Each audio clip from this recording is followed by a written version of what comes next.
आता राहिलंय का आईचं दूध, आता बाटली. जन्मल्यापासून बाटली तर शेवटपर्यंत बाटली रे. फक्त टोपनात बदल होतो.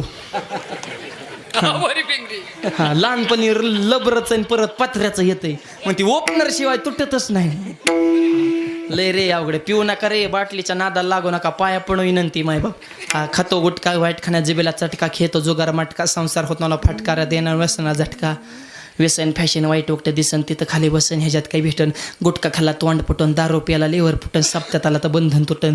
पण चांगल्या कामात येत नाही, वाईटाकडे गेल्याशिवाय राहत नाही. अरे मित्रमंडळ चांगले ठेवा, आता सुरुवातीला पाचत्यान ताडी, तुमची वळखत्यान नाडी. दारूच्या लावत्यान गोडी, इकाव लागन महाडी. इकली गाडी, बायकोची जीर्ण झाली साडी. अरे लावना त्या दारूला काडी, धरण्यानोबा तू तुकोबाची जोडीन, मग कळन परमार्थाची गोडी. मूर्खाच्या संगत जाऊन आयुष्याची बर्बादी करण्यापेक्षा वार करत बसून हरिपाठ वाचा ना. म्हणून पिणाऱ्यांसाठी एकच विनंती, या धर्माच्या मांडखाली बसले, व्यसन करू नका. छोड देसी थोड़ देसी पिना नहीं, बच्चे भूखे मरेंगे, बच्चे भूखे मरेंगे. भारतवासी मेरे यारा, दारू मत पीना, दारू मत पीना, गुटखा मत खाना. छोड़ देसी छोड़ देसी पीना नहीं, बच्चे भूखे मरेंगे, बच्चे भूखे मरेंगे. न रुचे गोडी आणि काची, न रुचे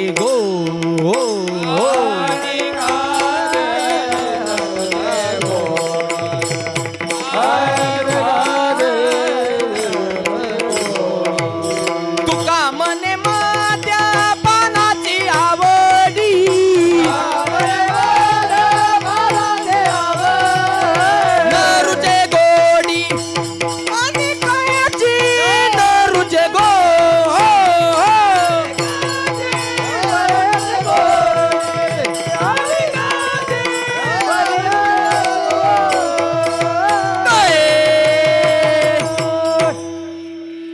सांगत नाही तुकोबाराय सांगतात.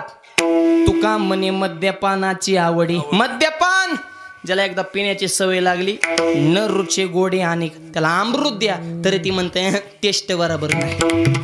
आणि एकदा पिलेला माणूस काय करतो, मद्यपी बरळे भलत्या छंदे, काही बोलतो. मी सांगत नाही, परत ज्ञानेश्वरीतला प्रमाण देतो. मद्यपांगीचे वस्त्र, लेपा हातीचे शस्त्र, बैलावरी शास्त्र बांधले आहे. बैलाव गाता ठेवून त्याला किंमत आहे का? चित्रात दे तलवार, संकटात कामाला येणार आहे का? पिणाराच्या अंगा वस्त्र असून नसल्यासारखे माऊली सांगतात, म्हणून पिऊ नका, व्यसनापासून दूर राहा. ही चित्रे असतात पिणारी. 100 टाळकरी असू द्या आणि 1 प्यातडा असू द्या, ते आम्हाला बोलून देत नाही. ते डायरेक्ट म्हणतो तुमच्या दम असेल तर पिऊन दाखवा. आल्या का पियासाठी माळा घातल्यात का काय आम्ही? त्याच्यासाठी गण लावतोय का? याडपाट कुणी काढलं? 2 म्हातारी पाराव बसली. एक मला होय र, 10 रुपयाला खोकला जातो का र? दुसरा म्हणला 101% जाणार. मला कसं काय रे? दारूमुळे बायको गेली, जमीन गेली, घरदार गेलं, गाडी गेली, तुझा खोकला का नाही जाणार? मला या धनाधन एवढ्या वस्तू त्याने घालवल्या नाही. हे तर पिऊ नका रे, पिऊ नका. पाया पड विनंती. प्यायचं असेल तर दूध पिया. विठ्ठल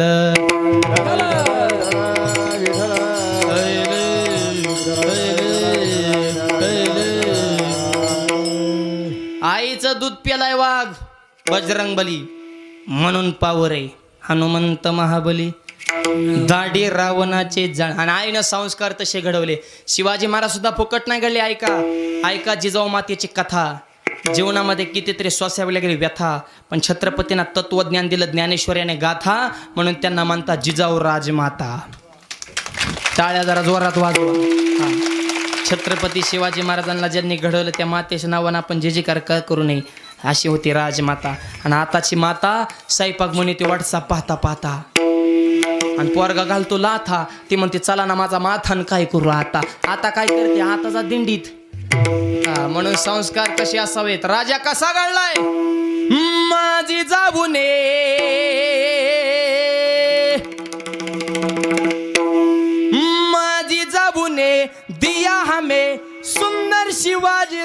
माझी जाऊने दिया हमें सुंदर शिवाजी राजा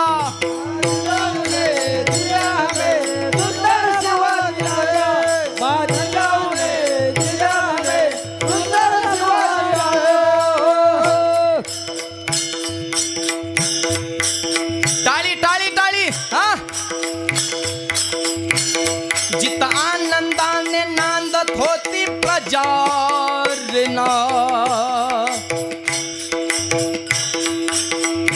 पूर्ण समाज म्हणत होता जनता राजा रेना सर्व जाती धर्मात केला गाजा वाजा रेना माझी जाऊने दिया हमें सुंदर शिवाजी राजा माझी जाऊने दिया हमें सुंदर शिवाजी राजा माझी जाऊने सुंदर शिवाजी राजा माझी जाऊने सुंदर शिवाजी राजा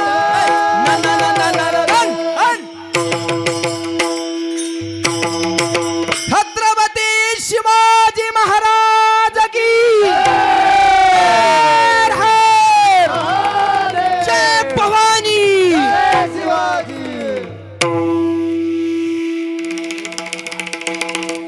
अशा वजनदार राष्ट्रातली माणसं आहेत हे काय 500 घेऊन मतदान करणार आहेत का जरा डोकी जाग्यावर ठेवा रे तुमची 500 साठी कुठं मतदान इकेत असतात वय आल्या का कोंबडी 700 ला आहे आणि माणूस 500 ला मिळतो तुला 500ची पाहिजे तो मलाच मतदान कर हे म्हणतो ओके अरे काय तरा लावली काय तू शिळी 10,000ला आहे बोकाड 15ला आहे बैल लाखाला आणि घोडा 3 लाखाला माणूस 500ला मिळतो म्हणजे ह्यांच्यापेक्षा आपली किंमत कमी का हा विचार सोडल्यावर आपण पशुच आहे माय बाबा आपण विचार संपन्न जीवन जगणारी माणसे म्हणून विचार उच्च ठेवा आणि शेवटचं वाक्य माहिला म्हणजे तुम्हाला सांगतो चांगली मुलं जर घडवायची असेल तर 3 वाक्य ऐका रामकृष्ण हरी नावाचा उच्चार राहू द्या तुमच्या ओठाला गरोदरपणामध्ये ज्ञानेश्वरी गाथा भागवतेचा परशु द्या तुमच्या हाताच्या बोटाला आणि आळंदीचे ज्ञानोबा येतील तुमच्या पोटात हा का ज्ञानोबा तुकोबा येणार नाही आईनं तसं तप करावं बजरंगबली तेवढी पावर का अंजनीच्या तपासाठी महारुद्राले पोटी आणि लय मोठ्या कुळात जन्म आहे असं नाही बरं का वानर कुळात जन्म आहे तया माझा दंडवत कपे कुळी जातीवर तुमचा मोठेपणामुळेच नाही तुमची जात कोणती असू द्या पंथ कोणतं असू द्या वर्ण कोणते असू द्या परमार्थामध्ये त्याला सकळाशी येते आहे अधिकार कलियुगी उद्धार हरीच्या नामे या रे लहान थोर हे तर सगळ्याला अधिकार आहे मायबाप म्हणून ऐका अशी ताकद हनुमंत्रांमध्ये कारण आईचे संस्कार तसे आईच्या दुधामध्ये ती ताकद आहे आणि त्या हनुमंत्राला अर्जुन उलट बोलतय हे तर आपला विषय चला बरं का अर्जुन आणि मारुती दोघांची भेट झाली अर्जुनाला अहंकार झाल्यामुळे ती मारुतीला नीट बोला नस ते डायरेक्टच मारुतीला म्हणलं अय हनुम्या मारुती मनात म्हणलं मी रावणाची दाढी जाळली ही मला आरतुर बोलतय बघू काय ह्याच्याकडे पण मोठी माणसं शांत बसत असतात कधी जवळ वेळ आले नाही तोवर पण येळ आली गावच फिरवितात ती हा पंचवार्षिकला हा पण तोवर गप बसतात तसं मारुती म्हणले कुठे हे याडपटाच्या नादी लागतं हे असताना मूर्ख झाले अहंकार झाल्यामुळं पण मोठ्या माणसाचं लक्षण ते मोठेपणा देत असतात हे म्हण आरतुर बोललं मारुतीला आणि मारुती त्याला म्हणले बोला अर्जुन जी शब्द लावला बरं काही मोठ्या माणसाचं लक्षण ते मला जी नाही फी नाही ते काय तसलं सांगता लय बड्या बाता आणता शेतू बांधला शेतू बांधला काय शेतू बांधला दगडावर रामलेलं दगड पाण्यात टाकले मग ते पाण्यात शेतू तर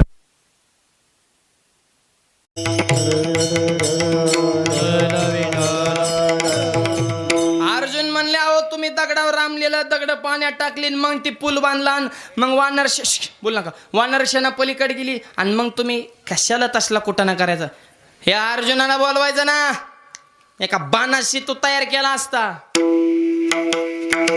काय गरज होती दगडात टाकून सेतू बनवायची अहंकार हनुमंतराय म्हणले अर्जुनजी 2 मुद्दे आहेत तुम्ही सेतू बांधला असता पण तेव्हा तुम्ही होता का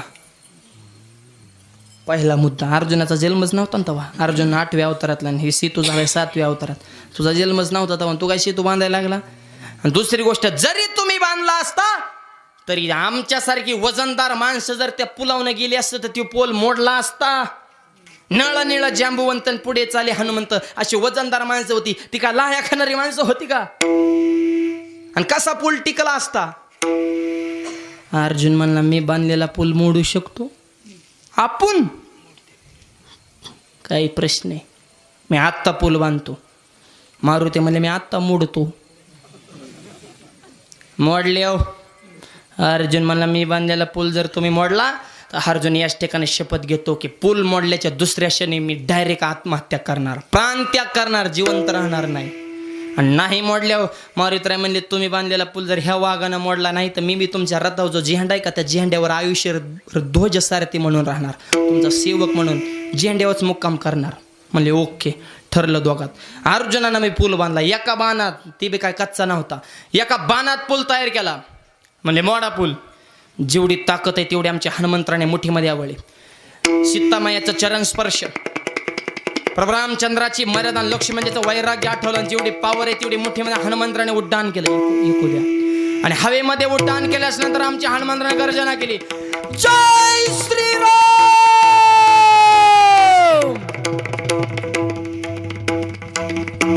हनुमंतरा हवेत आहेत आणि जेवढी ताकद तेवढी मुठीत आवळीन पुलावर मायबाप.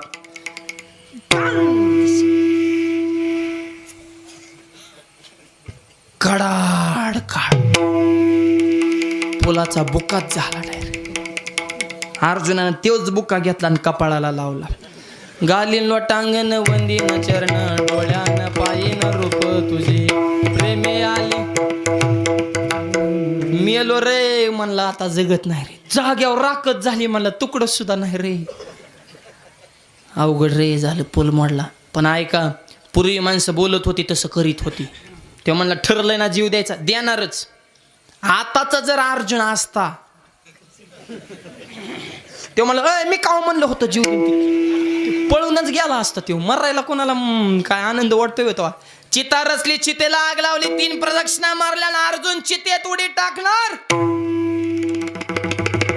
जगाच्या बापाने विचार केला ही वाचला पाहिजे. वारकऱ्याचं रूप धारण केलं. अर्जुनाच्या हाताला धरलं, मागं वळलं. ए मूर्खा, एक एक योनी कोटी कोटी फेरा तेव्हा लागे वारा मनुष्य द्यायचा. ये लोकेचा हा देव देव इच्छिता ते पाय, स्वर्गीच्या अमर इच्छिता देव ते मृत्यू लोके वा जन्म. असा अनमोल किमतीचा देह तुला मिळाला, आत्महत्या करतो हो माग. अर्जुन म्हणला वारकरी बाळवा मला अडवू नका. आमच्या जोगात ठरले पूल मोडल्यावर जीव द्यायचा, नाही मोडल्या माझ्या झेंड्यावर मुक्कामाला राहणारे. काय झालं म्हणले पूल मोडला. मग देव म्हणले तुमच्या दोघात ठरलं, साक्षीदार कोण होतं का. म्हणले अयो कोणीच नव्हतं. म्हणले आता मी साक्षीदार. म्हणून आता सुद्धा कोर्टात साक्षीदार लागतो बरं का. साक्षीशिवाय केस पुढे चलत नाही. साक्षीदार. देव म्हणले मी साक्षीदार. बांधा पूल. मारुतीराय मोडा पूल. मारुती म्हणले जिंदगी गेली गाड्या उड्या हाणण्यावारी. कवर उड्या हाणायच्या आणि कवर पूल मोडायचा. आणि काय त्या रामानात मारुतीला तरी मिळाले. फुकाचे फुकाट आपदून घेतले त्या वाघाला लोकांनी. त्या बिभीषणाला लंका मिळाली, रामाला त्याची बायको मिळाली आणि ह्यांची मध्ये शिपटी जाळाली. म्हणजे खऱ्याचं असं झालं होत असतात मध्ये. पण असू द्या, जगाच्या कल्याणा संताच्या विभूती देह कष्टविती पुरोपकारी. खऱ्याचं असंच असतं, मरणच होत असतं. मायबाप काय फायदा नाही त्या रामनाथ मारुतीचा. मध्येच मोकरा हाल झाले, उड्या हाणण्यावरच गेलं. परत पूल तयार. परत हनुमंतराने जय श्रीराम उड्डाण. देवाने विचार केला अर्जुन वाचला पाहिजे. कारण देवाला माहिती, मारुतीला माहिती ना अर्जुनाला माहिती आता बी पूल मोडणारच आहे. पण देव म्हणला अर्जुन का वाचला पाहिजे तर पुढे युद्ध करायचं आहे. आणि युद्ध का करायचं तर धर्म टिकवायचा आहे. धर्मासाठी युद्ध, युद्धासाठी अर्जुन, अर्जुनासाठी सध्या पूल वाचला पाहिजे. तुम्ही म्हणता ना अर्जुनाची बाजू देवाने घेतली मग मारुतीची बाजू घेतली नाही असं आहे का. त्याचा अर्थ तसा नाही. मारुती मूळचाच मोठा आहे. सप्त चिरंजीवमध्ये त्यांचा पहिला नंबर आहे. त्यांना जन्म आणि मृत्यू नाही. ह्या पैजेमध्ये जरी कमीपणा घेतला तरी त्यांचं काहीच नुकसान नव्हतं. पण हे मध्येच मिळलं असतं. अर्जुन ह्याला वाचवायचं होतं देवाला. आणि मारुतीला कुठेतरी स्थानापन्नच व्हायचं असतं. म्हणते झेंड्यावर राहिले तरी काय दुमत नाही. हनुमंतराय हवेत गेल्यावर जगाच्या बापानं पोलाच्या खालून सुदर्शन चक्र लावलं. आणि सुदर्शन चक्र लावल्यामुळं मारुतीच्या पुलावर उडी बसली. पूल तर मोडला नाहीच, पण हनुमंतराय परत हवेत वर गेले. आले का म्हणले प्रिंग आहे का काय, परत वर कस काय आलो रे. आणि देवाकडे बघितल्यानंतर देवाने डोळा चिमकिवला आणि मग मारुतीराय म्हणले ह्या म्हाताऱ्याने कुटाणा केला.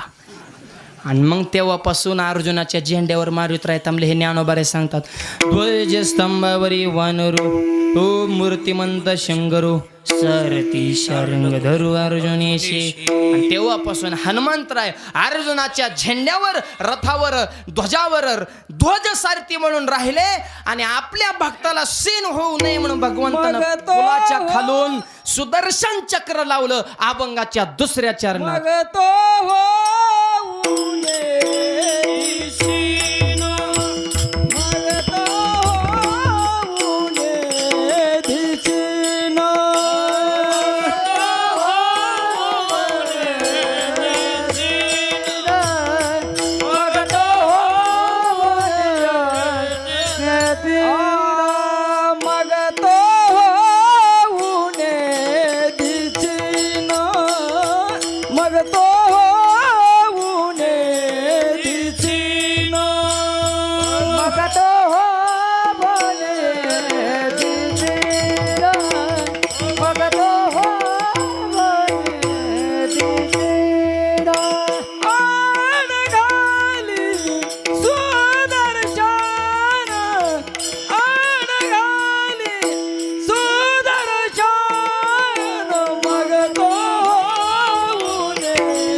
होऊन दिसीन आडगाली सुदर्शन. आपल्या भक्ताला भगवंत सीन होऊ देत नाहीत. 2 चरणाचा भावार्थ सांगितलेला आहे. राहिलेल्या 2 चरणाचा भावार्थ भजनानंतर पाहू.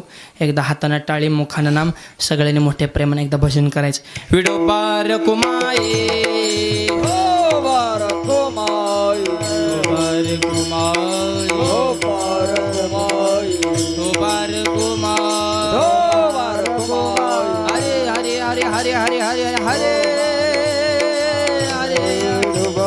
हरे जय जय हरे जय जय हरे जय जय हरे जय हो पार पुंडलिकावर हरि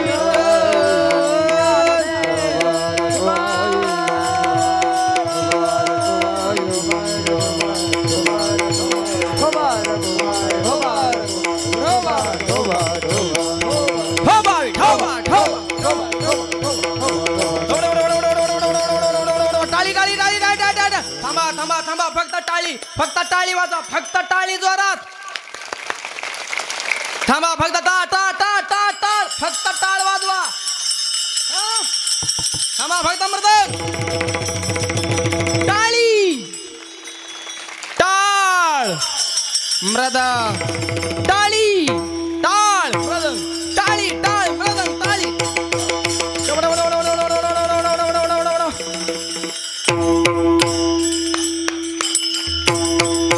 जय हो. 1 2 3.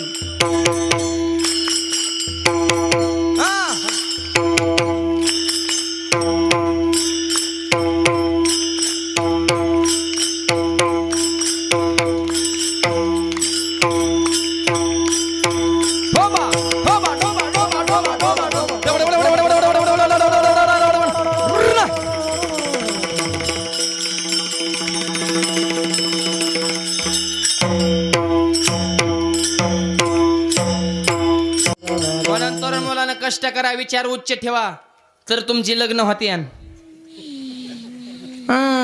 लग्नाचं लय अवघड झाले आता. मुली झाल्यात कमी, त्याच्यामध्ये त्यांना आले डिमांड आणि पुरींच्या आयांना आले मार्केट. पुरींच्या आयांना जेवढं मार्केट आहे तेवढं कांद्याला सुद्धा नाही. लय फोकस मध्ये सध्या. कुठं लग्नाला गेलं नुसत्या शायलिंग आणि त्यात नाकात नताला झटका, नुसतं वजन टाकतात. आणि पोरांच्या बापांची तोंड चिमणीवणी झाले. ते पुरीच मिळाना, चिव चिव चिव चिव करतात नुसते. आणि पुरीच्या आईला फोन करतात पुरीचं बाप, ताई नमस्कार, मी मुलाचा बाप बोलतोय. मग आमच्याकडे मुलगा आहे, तुमच्याकडे मुलगी, बैठक बसलेली असते. ते म्हणची आमची मुलगी कोणाला बी द्यायची नाही. हो, मुलगा दिसाय छान पाहिजे, पगार भरपूर पाहिजे, जमीन भरपूर पाहिजे आणि त्याला आई बाप नसले पाहिजे. हा, ते फोन करणारा मला मीच बाप बोलतोय. माझी महिला मंडळ, तुमच्या लेकीच्या सुखासाठी दुसऱ्याचा आई बाप मारता का? पोरींच्या आईला वाटतं की आपल्या पोरीला सासरा नसा, हम दो हमारे दो असंच पाहिजे. असं नसतं माझा. विचार उच्च ठेवा. ती काय आभाळातून आलं नाही, सगळं तुमच्यासारखं मनाजोगं मिळलं नाही. अपेक्षा थोडा लिमिट. पोरांना सांगतो क्वालिटी ठेवा. डॉक्टर व्हा, इंजिनियर व्हा, IPS व्हा, PSI व्हा, कलेक्टर व्हा, प्रांत व्हा, तलाठी व्हा, आणि एखादं दुकान टाका, व्यवसाय टाका, आर्मीत भरती व्हा, नेव्हीत खात्यात भरती व्हा, पोलीस खात्यात भरती व्हा. क्वालिटीला किंमत आहे ना. पुरीच्या बापाचा फोन इन कधी करायचंय? बोंबलत फिरवतो, तोंडात मावा, फुटकाच्यात मा बंद पडका, मोबाईल ढाब्यावर जातो, दारू पितो, आईला उलटो बोलतो, बापा डोळं वाटरतो, दिसन त्याच्या गुंड्या तोडतो, गावात मोटरसायकल आणतो. कोण पुरीचं वाटोळ कराय मोकळी? क्वालिटी ठेवू ना. आणि पुरींच्या आईला सांगतो पुरीला स्वयंपाक शिकवा. लग्न झाल्यावर तिकडं काय नाही, तिकडं सासू जगदंबेचा अवतार. जाळण धुरू संघच. एका पुरीचं झालं लग्न, सासवाले सुनबाई करा पोळ्या. हे म्हणले चपातात जमाना, पोळ्या कशा करायच्या? त्याने घरी फोन केला मम्मीला, मॉम म्हणले काय काम? हे म्हणले मला आलाय घाम, कारण सासू म्हणजे अनुभव. पोरगी घाबरली म्हणे, तिला पोळ्याची येईना ना. आई म्हणली फोनवर नको घाबरून, मी शिकवते तुला पोळ्या. आता मोबाईलवर कोणी पोळ्या शिकवल्या होत्या का? डाळ गुळ तेल मीठ लिस्ट गोळा केली, वाकड्या तिकड्या पोळ्या बनवल्या, आमटी करा बसली, कांदा मीठ मिरची चिरी मोहरी लसूण कोथिंबीर हळद, कशाचा अंदाज नाही. म्हणजे मिरच्या किती टाकल्या पाहिजे, पण झणझणीत आमटी झाली पाहिजे. म्हणजे कमीत कमी एका माणसाला 10 तरी मिरच्या पाहिजे अंदाज. 5 माणसाला 50 मिरच्या आमटी टाकल्या, नुसती हिरवी कार आमटी केली. म्हातारे किचन खुले त्याले, म्हाताऱ्याने आमटीचा कलर बघितला, कलरवरनच क्वालिटी ओळखली. म्हातारी म्हणली मला भूकच नाही, मला रे जेवायच्या मध्ये तुमचं तुम्ही बघून घ्या. पण नवरा नुसत्या उड्याच हाणायचा, बायकोनं भाजी केली, म्हातारी म्हणली मरची.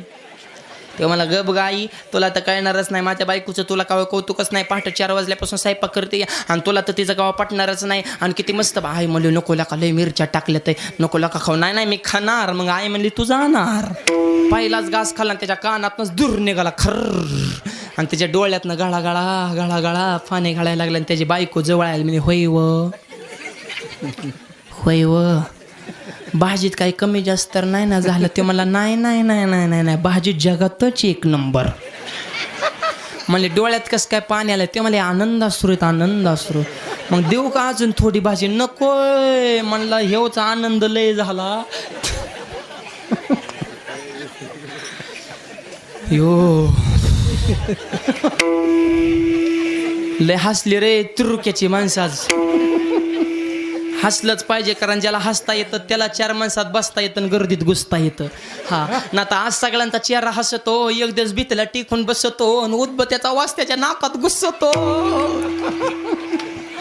मालक मेल्यावर बायको म्हणते उठून बसा ना, माझ्या संग बोला ना. आता ते उठल्यावर खांदेकरी थांबतेन का? चौघांनी उचलल्या, बायको म्हणते चालल्या का? चालल्या नाही, चालवलीत. लय कुटाने केलं त्याने. त्याला आता गावात ठेवलं तर तो सप्त बंद पडायच्या मापात आला. या तो गावाच्या बाहेरच बरा तिकडे 8 पत्र्याखाली दाडा दाडा जळायला. त्याच्यामुळे किती दिवस जगले ह्याला किंमत नाही, कसा जगले ह्याला किंमत आहे. म्हणून चांगलं जगा. अरे चालू नका लय तोरात, 1 दिवस निघणारे वरात. मागं खोबरं चिल्लरीची परात, बारकाली पोरं चिल्लर गोळा करत्यान जोर जोरात आणि म्हणत्यान रोज अशी मराव रातो रात. काय लोकाला घेणं देणं मायबाप. रामकृष्ण आले गेले त्याने जग ओसजे पहिले जन पलभर म्हणतीन हाय हाय. काही लोकाला घेणे. या कोरोनाच्या काळामध्ये इतकी मोठी मोठी माणसं गेली मा बाबा, पेशंटच्या वजना इतके नोटा द्यायची तयारी होती.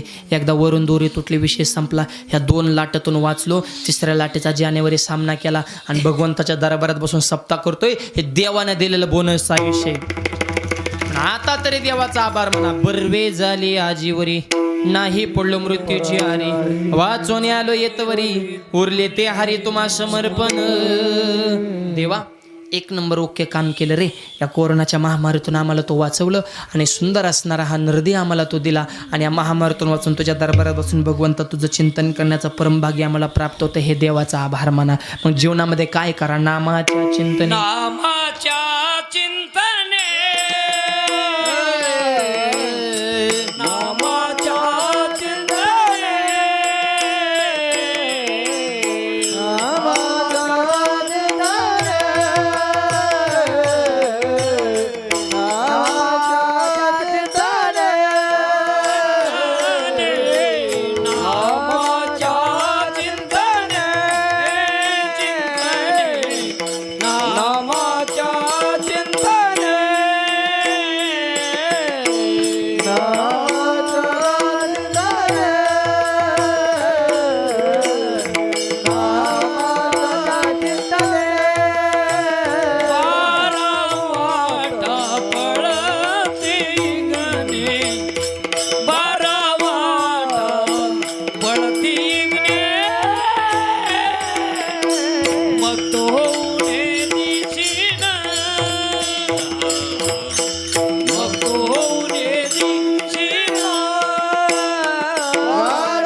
नामाच्या चिंतने 12 वाटा पळती वेगणे.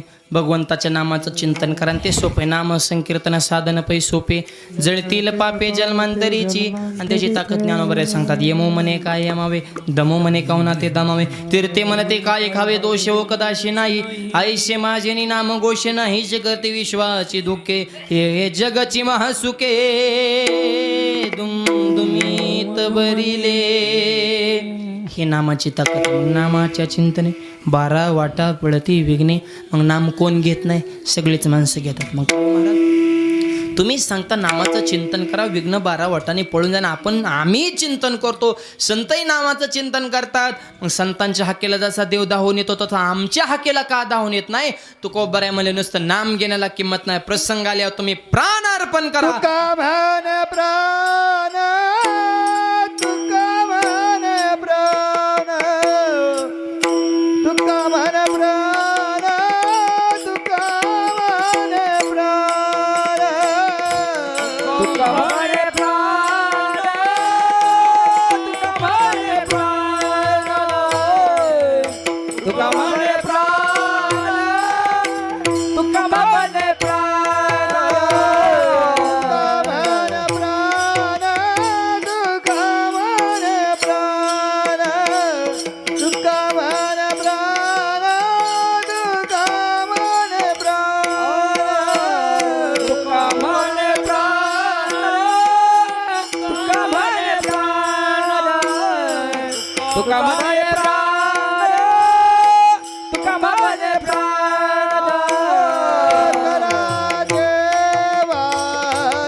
सुदर्शन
अभंगाच्या शेवटच्या चरणात तुकोबराय सांग तुका म्हणे प्राण करा देवाशी अर्पण. तुमचा प्राण वेळ प्रसंग आला तर भगवंताला अर्पण करा. देह जावा त्वारा हो पांडुरंगी दृढ भाव. हा निष्ठेचा कळस शेवटच्या चरणामध्ये सांगितला. आणि इतकी निष्ठा जर तुमची असेल तर मग तो हो निधीसीन आडगाली सुदर्शन असा अभंगाचा भावार्थ मोजक्या वेळेमध्ये तुमच्या पुढे मांडण्याचा प्रयत्न केलेला आहे.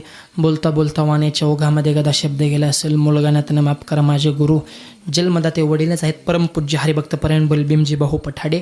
वडिलांच्याच आशीर्वादानं महाराष्ट्राच्याही बाहेर फिरण्याचा योग. कमी वयामध्ये खूप प्रेम केलं सगळ्या महाराष्ट्राने. सध्या माझं 25 वय चालू आहे पण वयाच्या 22व्या वर्षी माऊली ज्ञानोबाराने माझ्याकडून 2 करोड रुपयाचं माऊली मंदिर पूर्ण करून घेतलं. हे तुमच्या सगळ्यांचे आशीर्वाद आहे. तुम्ही जसं भव्य दिव्य मारुतीच्या मंदिराचं काम चालू केलं असंच सुंदर भव्य दिव्य मंदिर मी माझ्या जन्मगावी कर्जत जिल्हा अहमदनगर या ठिकाणी बांधलेलं आहे. 61 फूट उंच मंदिराचा कळस, 8 कोनी गाभारा, मंदिराच्या समोर 3 गाभारे आणि ज्ञानोबा तुकोबाराची अशी मूर्ती आहे. 5 फूट उंचीची पद्मासनामध्ये बसलेले ज्ञानोबा आत्ता तुमच्याशी बोलतीन इतकं तेच त्या मूर्तीमध्ये ज्ञानोबा तुकोबा विठ्ठल रुक्मिणी. नुसतं एवढंच नाही तर मंदिराच्या पुढे शिवाजी महाराज, संभाजी महाराज, स्वामी विवेकानंदांचे 10 फूट उंचीचे पुतळे, हजारो झाडेत. नंदनवनात आले आणि वाटतं एवढं भव्य दिव्य संस्थान, एवढा भव्य आश्रम कमी वयामध्ये भगवंतांनी माझ्याकडून पूर्ण करून घेतलं. हे तुमचे सगळ्यांचे आशीर्वाद आहेत. आणि तुम्हाला वाटेल महाराज लय लांब आहे आम्ही सगळेजण बघायला येऊ शकत नाही. मोबाईल सगळ्यांकडे, तरुण मुलांना सांगणे फेसबुकला इंस्टाग्रामला माऊली पठाडे नावाच्या अकाउंटला तुम्ही फोटोसहित मंदिर पाहू शकता. मूर्तीसहित शिवाजी महाराजांच्या पुतळ्यासहित इतकं सुंदर मंदिर आहे. आणि हे तुमच्या सगळ्यांचे आशीर्वाद आहेत म्हणून एवढं प्रेम सगळ्या महाराष्ट्राने माझ्यावर केलं. जी टॉकीजलाही कितीतरी वेळा कीर्तन, यूट्यूबला कितीतरी कीर्तन आहेत. आणि हे तुमचं प्रेम असंच असू द्यावं ही विनंती. सुंदर गायक, सुंदर वादक, सुंदर साऊंड सिस्टीम, तुम्हाला कोटी कोटी धन्यवाद. गोड आवाज दिला तुमचे मनापासून आभार. मृदुंगाची ज्यांनी अगदी काय आवाच्या मनाने या ठिकाणी साथ दिली असे मृदुंग महर्षी आसाराम महाराज साबळे असतील आणि सगळेच गायक वृंद अत्यंत सुंदर साथ दिले म्हणून सगळ्या टाळकऱ्यांच्या चरणी नतमस्तक. वाणीला पूर्ण विराम. पुढचं जे काही नियोजन असेल ते संयोजक मंडळी सांगतील. कृपया 2 मिनिटं कुणी उठायचं नाही ही सगळ्यांना विनंती. ज्ञानेश्वर माऊली, ज्ञानराज माऊली तुकाराम, ज्ञानेश्वर माऊली, तुकाराम तुकाराम तुकाराम तुकाराम.